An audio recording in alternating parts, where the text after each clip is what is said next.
Welcome to our journey into Python syntax. Python is known for its readability and simplicity, making it a favorite among beginners and professionals alike. In this video, we'll break down the essential elements of Python syntax, helping you build a strong foundation for your coding journey. Whether you're completely new to programming or just brushing up on the basics, understanding Python syntax is the first step to writing clean and effective code. Let's start by exploring what makes Python unique and why its syntax is considered beginner-friendly. Ready to dive in? Let's get started with the basics. Syntax refers to the set of rules that defines how programs written in a programming language are structured. In Python, syntax is designed to be clear and straightforward, which helps reduce errors and makes code easier to read. Think of syntax as the grammar of the programming world. Just like sentences in English need proper structure, Python code must follow specific rules to work correctly. By mastering Python syntax, you'll be able to communicate your ideas to the computer effectively and efficiently. One of Python's standout features is its clean and minimalistic structure. Unlike some other languages that use curly braces or semicolon to define code blocks, Python relies on indentation. This means that the way you space your code is not just for looks, it's essential for the program to run correctly. This approach encourages developers to write code that's easy to read and maintain. As we move forward, you'll see how this simplicity makes Python a joy to work with. Python indentation is not optional, it's required. Each block of code, such as those inside functions, loops, or conditionals, must be indented consistently. Typically, 4 spaces are used for each level of indentation. If you mix tabs and spaces or forget to indent, Python will throw an error. This rule helps keep code organized and visually clear, making it easier to spot mistakes and understand the program's flow. Comments are lines in your code that are ignored by Python but are helpful for anyone reading the code. In Python, comments start with the hash symbol. You can use comments to explain what your code does, mark sections, or leave notes for yourself or others. Writing clear comments is a good habit, especially as your projects grow larger and more complex. Variables are used to store information that your program can use and manipulate. In Python, you don't need to declare the type of a variable, just assign a value to a name. Variable names should be descriptive and follow certain rules. They must start with a letter or underscore, can contain letters, numbers, and underscores, and are case sensitive. Choosing clear variable names makes your code easier to understand and maintain. Assigning a value to a variable in Python is simple. Use the equals sign equals to assign a value to a variable name. For example, writing x equals 5 assigns the value 5 to the variable x. You can assign different types of values, such as numbers, strings, or even lists. This flexibility makes Python a powerful tool for a wide range of applications. Python supports several basic data types, including integers, floats, strings, and booleans. Integers are whole numbers, floats are numbers with decimals, strings are sequences of characters, and booleans represent true or false values. Understanding these data types is crucial for writing effective Python programs, as they determine how information is stored and manipulated. Python makes working with numbers straightforward. You can perform basic arithmetic operations like addition, subtraction, multiplication, and division using standard symbols.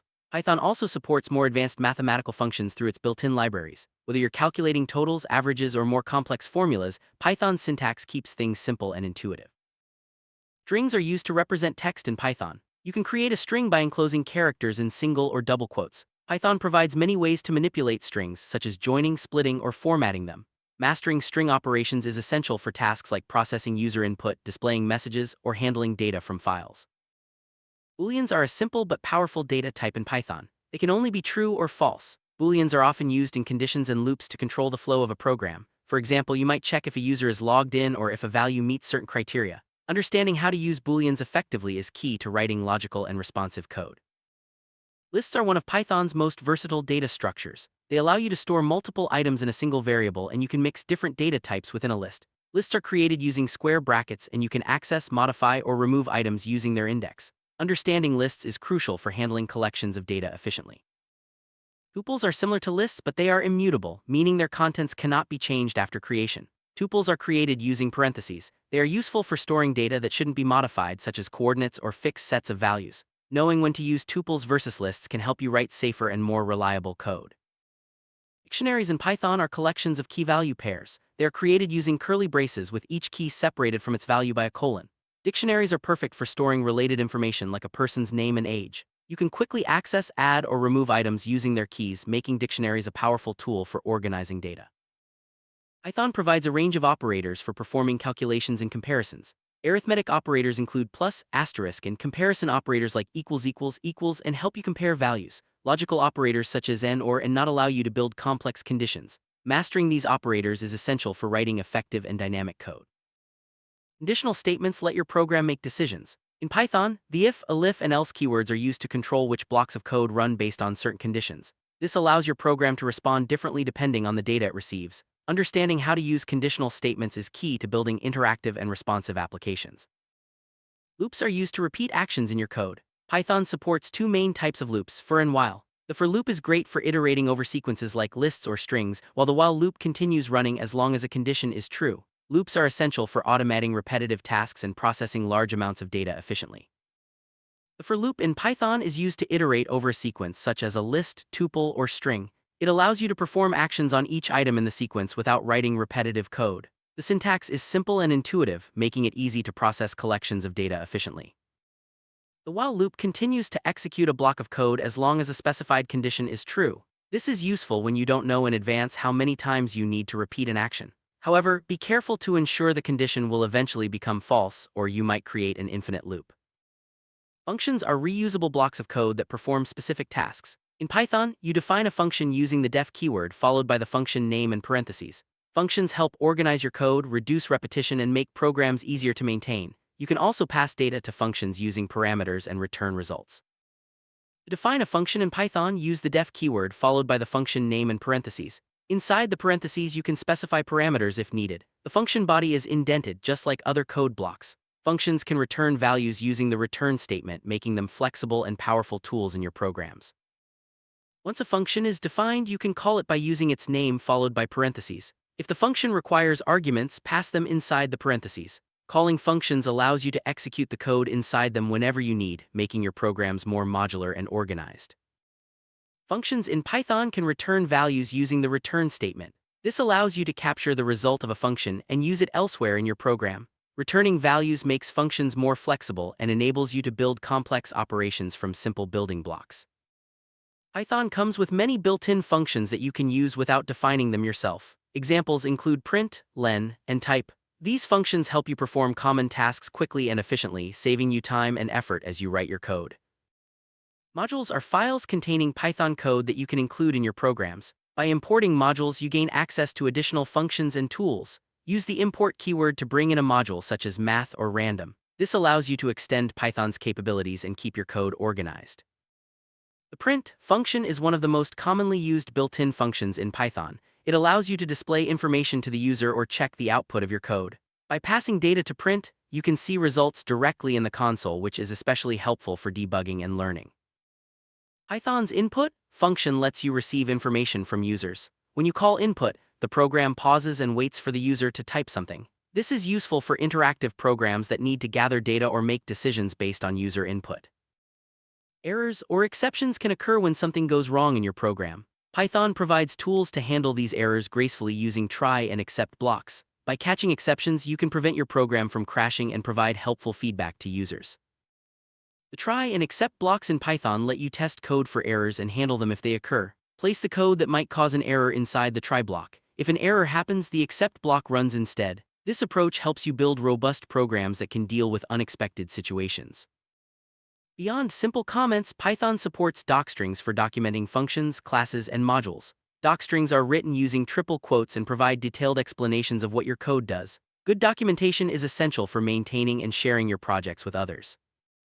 Python places a strong emphasis on code readability. Whitespace, such as spaces and blank lines, help separate code into logical sections. This makes your programs easier to read and understand, both for you and for others who might work with your code in the future.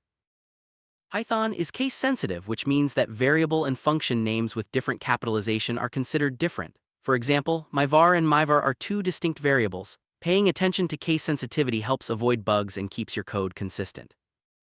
Sometimes, you need a placeholder in your code where a statement is required but you don't want to do anything yet. The pass statement does nothing and is used as a placeholder. This is useful when you're planning your code structure and want to fill in details later. None is a special value in Python that represents the absence of a value or a null value. It's often used to indicate that a variable has no value assigned yet. Understanding none is important for handling optional data and default values in your programs. You can import specific functions from a module using the from keyword. For example, from math import sqrt lets you use the sqrt function directly. This keeps your code clean and avoids loading unnecessary parts of a module.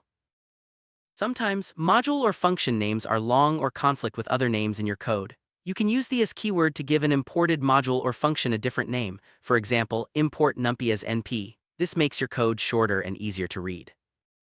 While comments are helpful, it's important not to overuse them. Write comments that explain why something is done, not just what is done. Clear and concise comments make your code easier to maintain and understand, especially when working in teams. PEP 8 is the official style guide for Python code. It covers topics like indentation, naming conventions, and code layout. Following PEP 8 helps ensure your code is consistent, readable, and professional. It's a good idea to familiarize yourself with these guidelines as you develop your Python skills. Python has recommended naming conventions for variables, functions, and classes. Variables and functions should use lowercase letters with underscores like myVariable. Class names use capitalized words like myClass. Following these conventions makes your code easier to read and maintain. Sometimes, a single line of code is too long. In Python, you can split statements across multiple lines using the \\\, or by enclosing them in parentheses, brackets, or braces. This keeps your code readable and avoids horizontal scrolling. Python offers several ways to format strings, including the format, method, and fstrings. String formatting lets you insert variables and expressions into strings, making it easy to create dynamic messages and reports. Mastering string formatting is essential for producing clear and informative output. Escape characters in Python allow you to include special characters in strings such as newlines \n or tabs \t. By using the backslash, you can format your strings to display exactly how you want. This is especially useful for creating readable output or handling file paths. Both comments and docstrings play important roles in Python code. Comments are for short notes, while docstrings provide detailed documentation for functions, classes, and modules. Using both effectively helps others understand your code and makes it easier to maintain. We've covered the essential elements of Python syntax, from variables and data types to functions, loops, and error handling. By understanding these basics, you're well on your way to writing clean, effective Python code. Remember to practice regularly and refer to the official documentation as you continue learning. Now that you have a solid grasp of Python syntax, you can start building your own projects and exploring more advanced topics. Continue experimenting with code, try out new features, and don't be afraid to make mistakes. Every line you write brings you closer to mastering Python. Happy coding!